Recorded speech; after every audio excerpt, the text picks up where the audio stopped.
And welcome to good morning and welcome to the Ohio Children's Trust Fund's second April Child Abuse Prevention Month webinar. My name is Eric Gonzalez and I am the Assistant Executive Director for the Trust Fund. Our Executive Director, Nicole Silliman, is not able to be with us today, so I am excited to be here with you and hope that you will enjoy today's presentation. In addition to today's webinar, we're hosting 2 additional presentations for the remaining Thursdays in April. Both are at 11 a.m., and those will highlight various other projects. If you would like to register for those presentations, you can visit our website at octf.ohio.gov. The link will also be provided in the chat. For those that weren't able to join us for the previous webinar, I want to share that the Trust Fund is celebrating 40 years of service in the prevention space this year. And we recently launched a new awareness campaign called Ensure They Shine. This campaign highlights that children possess a unique ability to light up our lives. It also highlights that we can all be a part of nurturing their bright spirit with love and care. We invite everyone to join us in educating, engaging, and encouraging the best of our children for our children and youth as we ensure they shine throughout April and year-round. Before we get started, we also want to review some housekeeping items. We ask that you remain muted throughout the presentation. There will be an opportunity for questions at the end. Also, the presentation will be recorded, as we all heard just a few seconds ago, and uploaded onto our website for anyone who could not attend. If you need a certificate of attendance, please indicate so via the chat with your full name and email address, and one of our team members will provide that to you after this presentation. I would now like to introduce our presenter, Leanne Blitz of the Children Advocacy Center of Portage County. Leanne went to Kent State University and earned her degree in sociology. She has over 10 years of victim advocacy experience. She has worked in the field of community corrections, a battered women's shelter, a rape crisis center, and most recently holds the title of Education and Outreach Coordinator for the Children's Advocacy Center of Portage County. She loves to work, walk her dogs, and travel. We are excited to have Leanne share with us more information on the CAC services in Portage County. So with that, I will turn it over to Leanne. Thank you. Great. Thank you, Eric. Good morning, everyone. My name is Leanne Biltz, like Eric said. Thank you so much for joining me this afternoon. I'm not sure where you folks are located, but I'm located in Ravenna, which is Northeast Ohio. We're about 45 minutes south of Cleveland, if you guys are familiar with that area. Our logo here, I just kind of wanted to explain it. It's new for us. We maybe changed about a year ago. Our little balloon, we have a balloon affair, a balloon affair in Ravenna. It's a big deal. There's hot air balloons everywhere here. It's kind of a really cool event, but we changed our logo to kind of incorporate the balloons and just be mindful and just be thankful of the community that we're at and here in Ravenna. So it's a new logo for us, so we really like it. So there I am again, Leanne Biltz. I'm the Education Outreach Coordinator. As Eric said, I'm an advocate. I worked in victim advocacy for a long time. I can't ever take that hat off. I do a lot of self-care to make sure that I be the best I can. But I'm also a dog mom. I love Cleveland sports, and I do love to travel when I can. So I know there's a bunch of you guys on the call right now. I'm just kind of, maybe if you want to throw it in the chat, like what you do. I just kind of want to know my audience.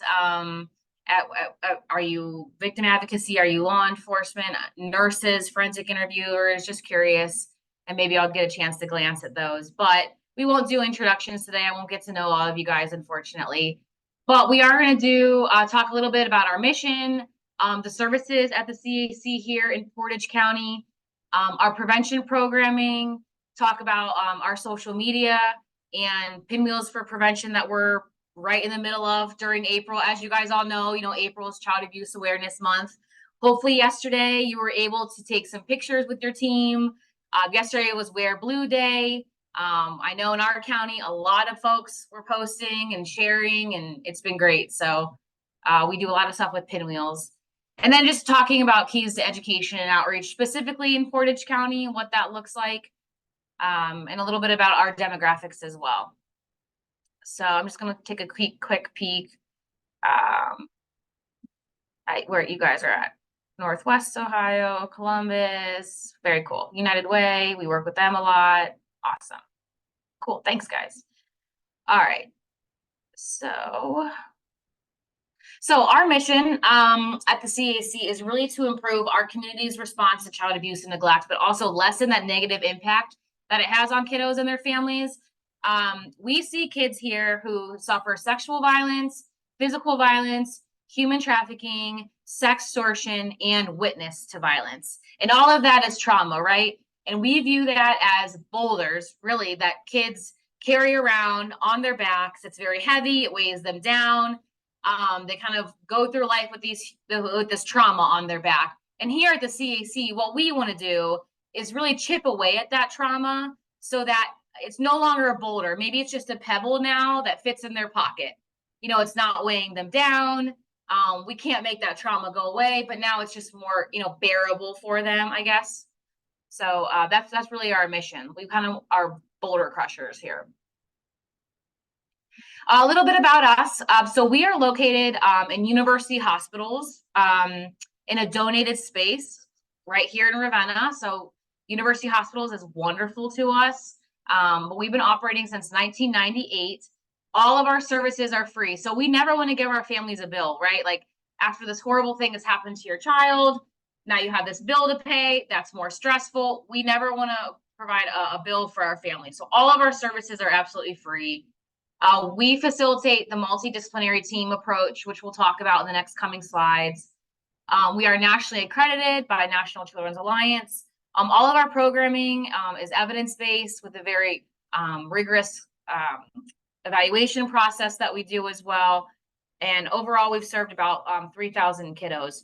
We see about 2 to 5 kids per week. A lot of people think that sounds a lot, and it is, but it's about 3% of our population. Like we are not seeing, obviously, all the kiddos that we should be seeing. So we're doing the best we can.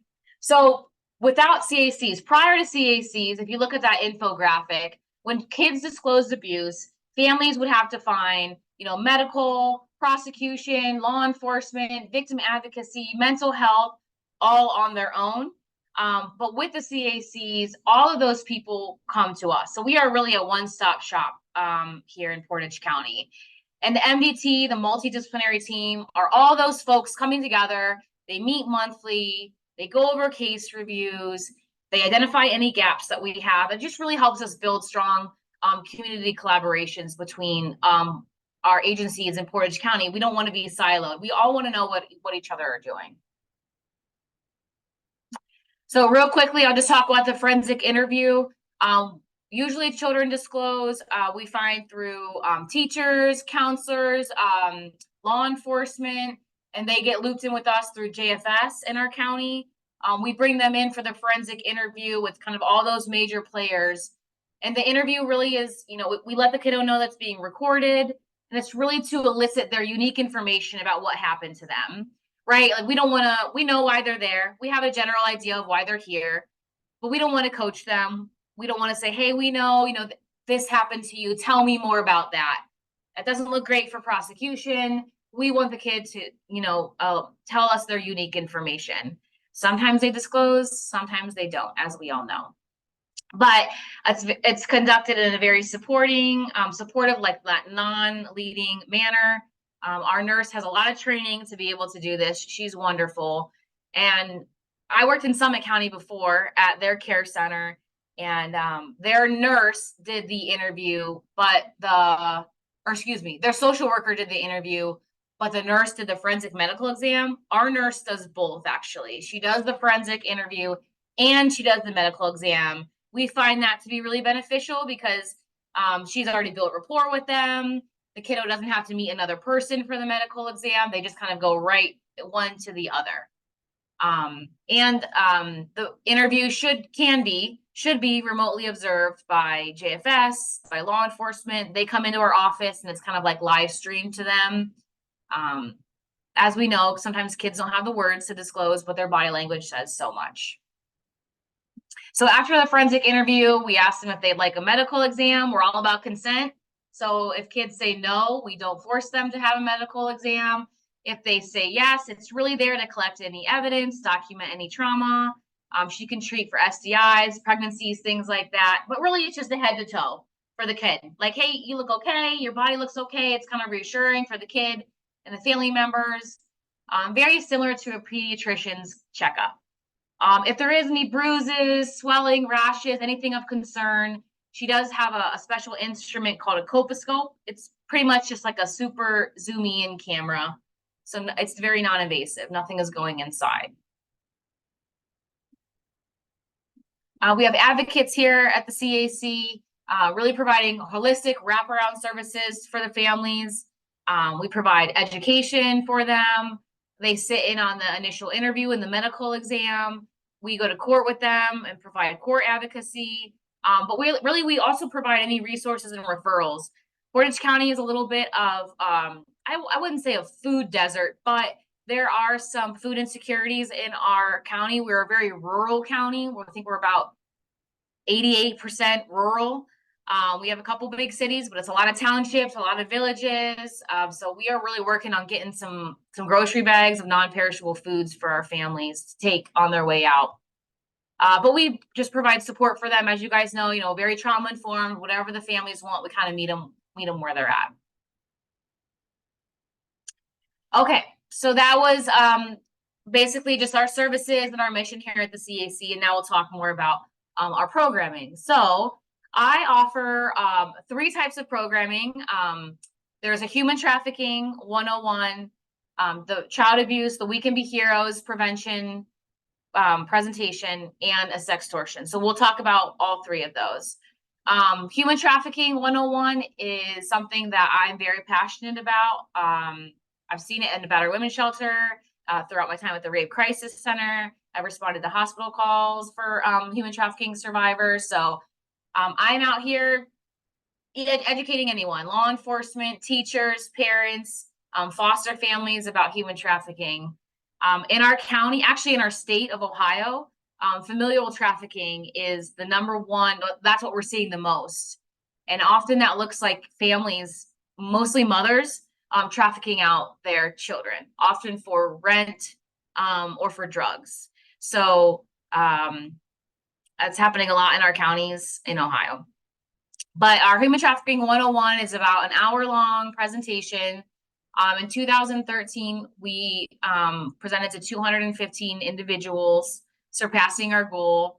We talk a lot about myths and facts. As you guys know, there's a lot of fear-mongering with human trafficking.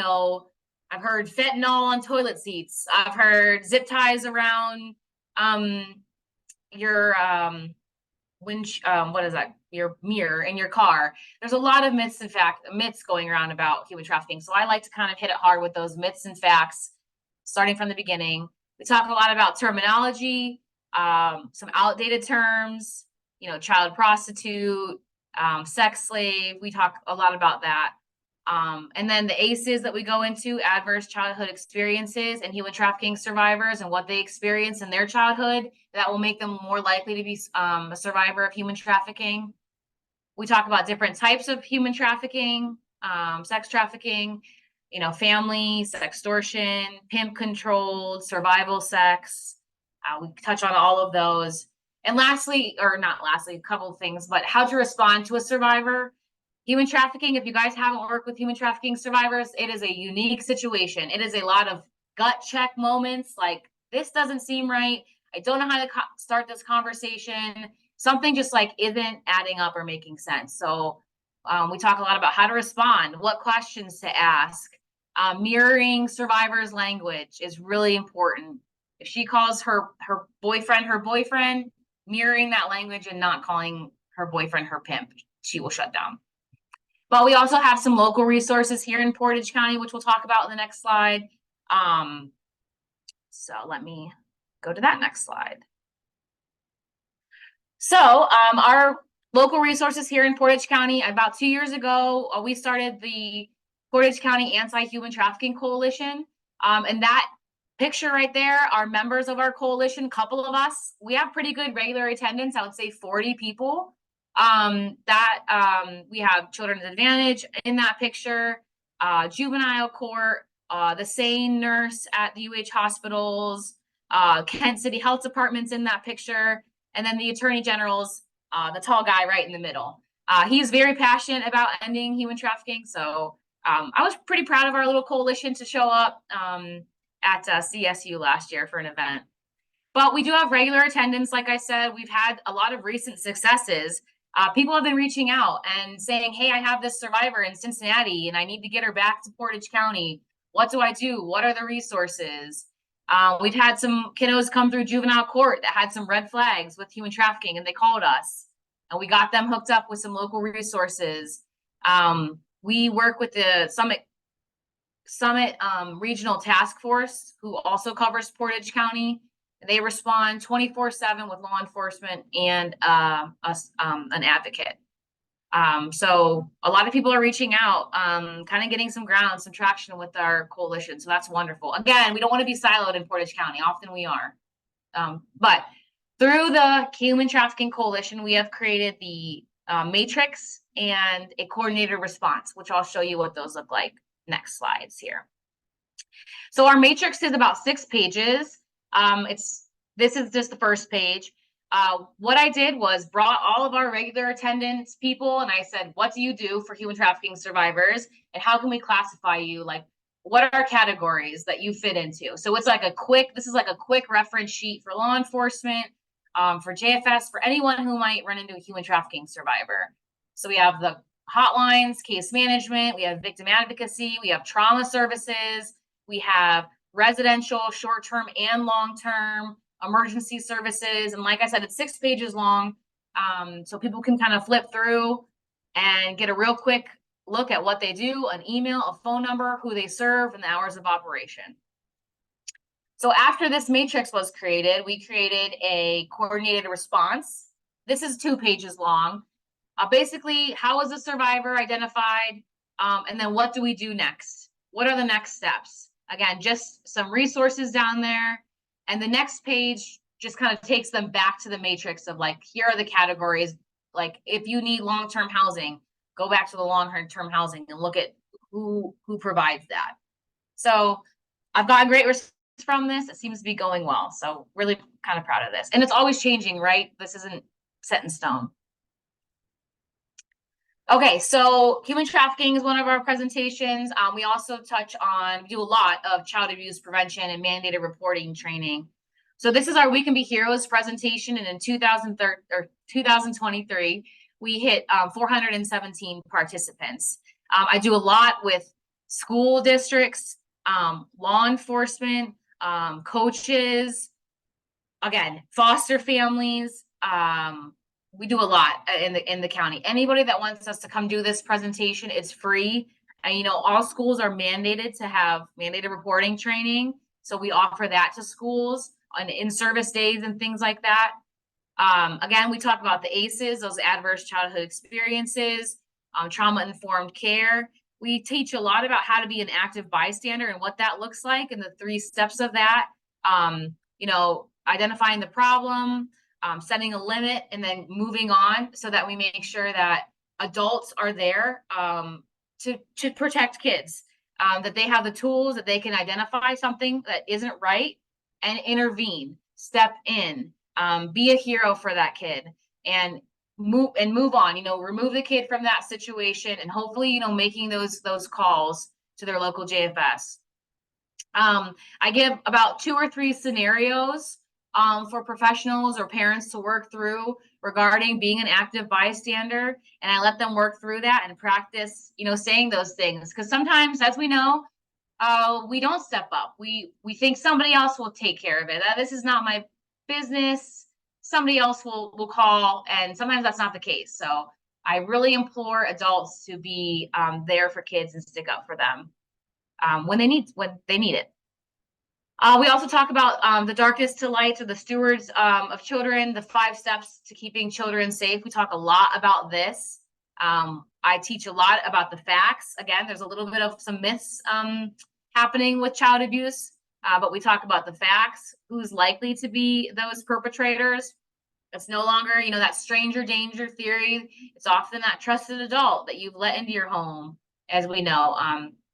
But we also talk about minimizing opportunity for child abuse, thinking about making sure that situations are observable and interrupted, and making sure that adults can pop in at any time. Being mindful of if there's a window on the door and if there's a child and an adult in an office that needs to be observed, things like that. So I'm just getting adults to kind of think about different situations, especially in school districts and school settings. But we talk a lot about talking about it with the kids. You know, could be someone that they love. It's not always that stranger. Recognizing signs. Again, it's not always physical. As we know, it's a lot of emotional signs. And some kids don't present any signs of child abuse. So just being mindful. And then how to react responsibly. So that kind of ties into our mandated reporter training. You know, what things to have when you make that phone call, the child's name, their address, what school they go to, the relationship of the perpetrator, their age, the type of abuse. And I provide the number here on Portage County, our 24-hour cares line, multiple times. I'm like, take a screenshot of this, guys, put it in your phone, because when you want this number, you're not going to be one Googling for it. So just put it in right now. But we've had great responses with this training, and we're only getting more requests for it. So lastly, we talk about sextortion with our prevention training. I do a lot, again, in schools, talking to parents, talking to kids. Sextortion, unfortunately, we had a young man on the slide, James, who committed suicide in Streetsboro, which is in Portage County. So this really hit home for us. And we kind of jumped on that and said, whoa, we need some education. Our folks need some education out here. So we define sextortion. We talk about who sextortion targets. And honestly, this is pretty new for me. I've been doing sextortion for about a year now. And the data is a little bit all over the place. Some say young ladies are more affected. Some say young men are more affected. But we know in general that it's affecting our teenagers. Even as young as elementary school age kids are also being sextorted. So how does sextortion even happen? You know, the emotional toll that it has on these kiddos, where they just cannot problem solve their way out of these situations. And we talk about some resources locally and nationally, some resources. But the Do It for James Foundation was created from James's parents, Tamia and Tim Woods, and we partner a lot with them. We do presentations together out in the community. We have some of their information on our tabling when we go out and table. We have like safety cards for kids, pens for kids, wristbands for kids, really letting kids know that, you know, the adults are there for them and they don't have to like burden this blow by themselves. There are resources for them. All right, so a little bit about our direct services team. There's a picture of a couple of them. So like I said, you know, we have advocates on staff who provide immediate, you know, crisis intervention to families when they come in here. A lot of safety planning with our families. You know, everybody's safety plan looks different. We provide court advocacy, walk them through that process. It's long, it's stressful, it's confusing at times, but also providing any referrals that they might need in our county.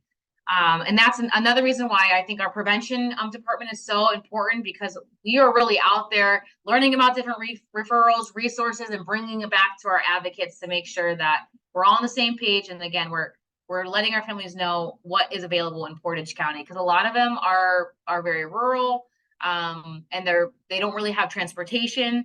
So there's a lot of hurdles in our county. But our advocates also do human trafficking screenings for any kiddo 13 to 17 years old. And if they score high, they're also given additional resources regarding human trafficking. Our nurse practitioner, like I said, unique for our county. She does the forensic interview and the medical exam. She gets the medical background with the families. She also can testify in court as well. So our direct services has provided direct services to 227 families. 108 of those are new clients, and we have, 119 continuation clients that we're, doing follow-ups, calling, going through the court process, and just making sure that they're getting the resources that they need. So overall, we've provided, new direct services to about 100 and 120 kiddos each year. So, our therapy program. This is our new program. We're so excited about it because we are offering free therapy, free trauma therapy to our past clients, our current clients, or our future CAC clients and families. Again, we are a one-stop shop here. Our therapist is also here.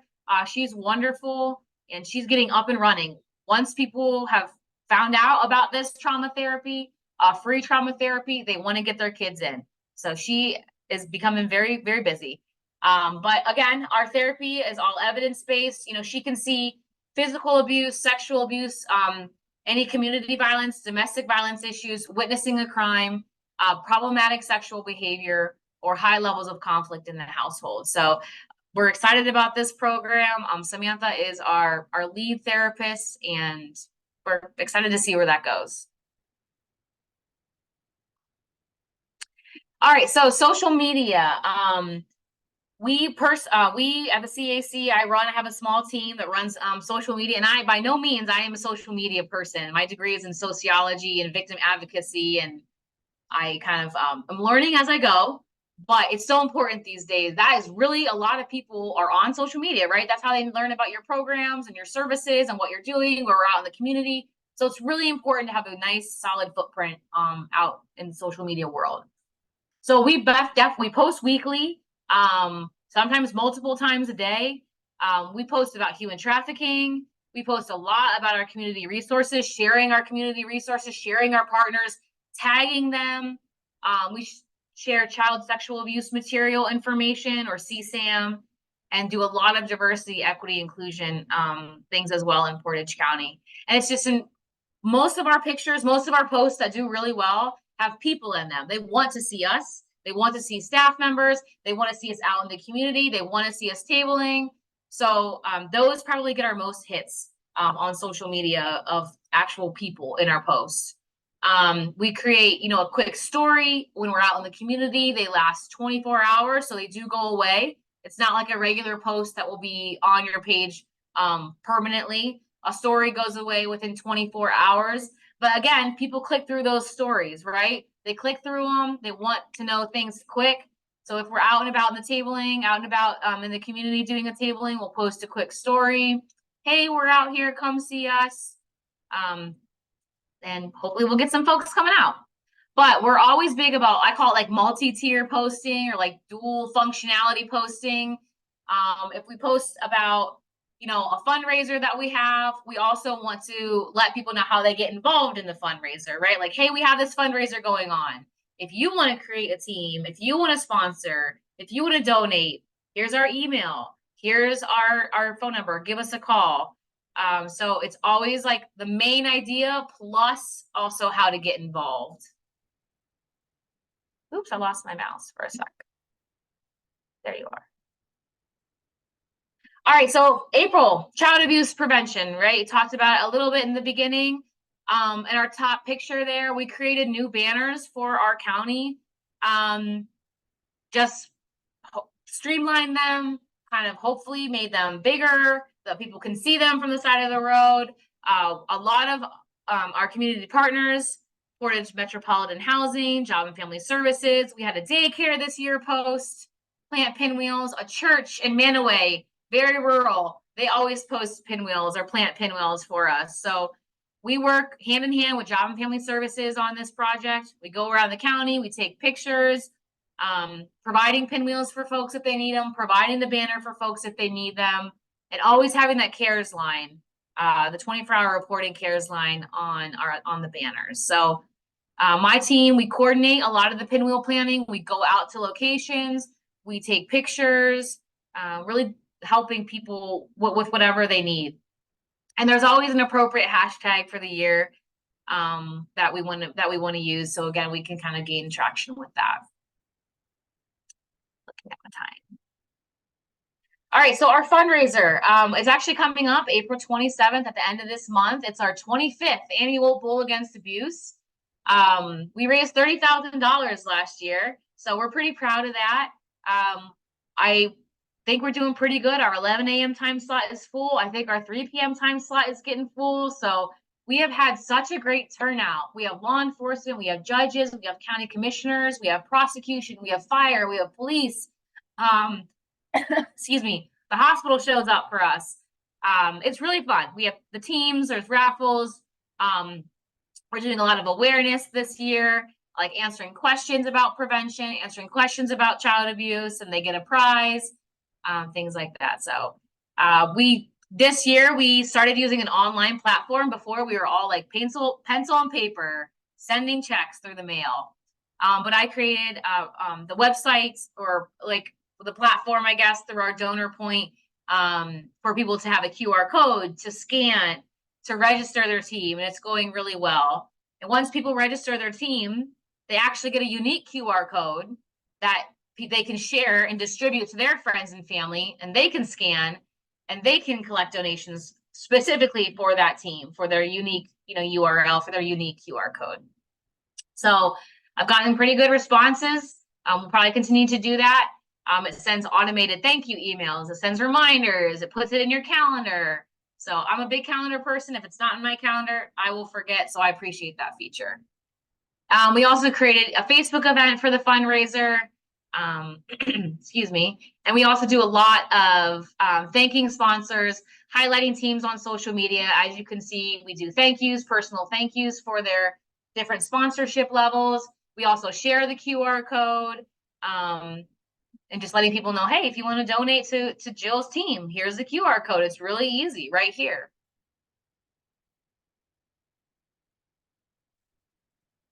So just some of our keys to education and outreach. So we are always doing social media. Like I said, tagging people is so important, because then it gets their attention that you have tagged them, and then they get a notification that they have been tagged. But simply just showing up to events, taking pictures, tagging agencies, tagging your location, we do so many community tabling events, especially now that the weather is changing. I've gotten like 3 this week that we've been invited to. But showing up, being consistent. I've been in this position for 2 years, and people like to see the same faces, right? And luckily I love my job. So I want to keep going. I want to be that same face. I want people to know me. I want them to know what we do. A lot of communication, a lot of follow-ups to events. A week before an event, I send an email. Hey, still looking forward to this event. Is there anything I need to know? Just communication. I'm a big communicator.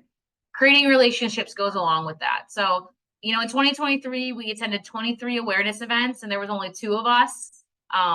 So that's me at the table. And then Corinne is one of our other education and outreach advocates. And then we also created this menu of services. So as you can see, there's the child abuse, there's human trafficking, and then there's the sextortion presentation.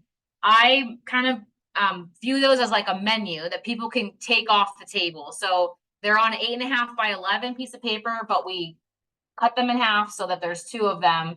And I just put them in a stack on the table, and people can take them. My contact information is on there.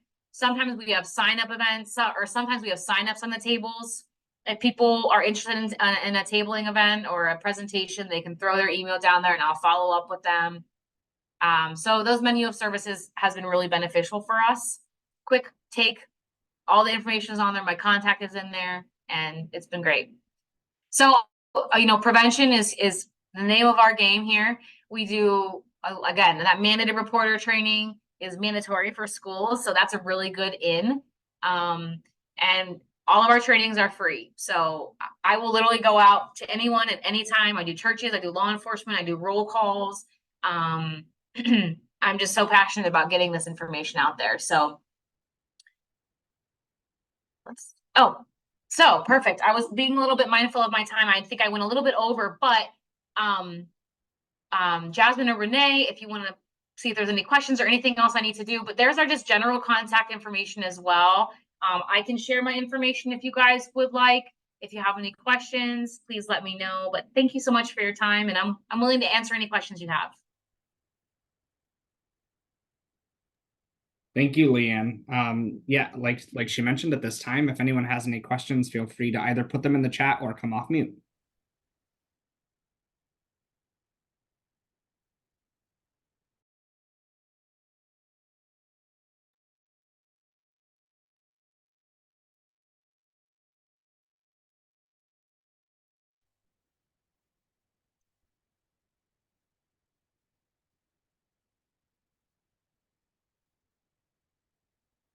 Thank you, Stephanie.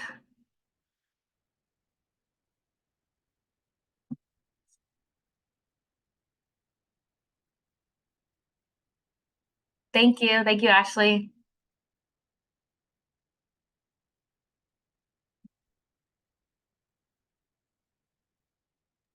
Okay, well, it sounds like there aren't any questions. So Leanne, thank you so much. You guys are doing amazing work in Portage County. Thank you for sharing that with us today. As we mentioned before, this will be recorded and available on our website. So feel free to either share with others that you think might be interested, or access it later yourself if you missed any pieces. Thank you all, and join us next week. Thank you.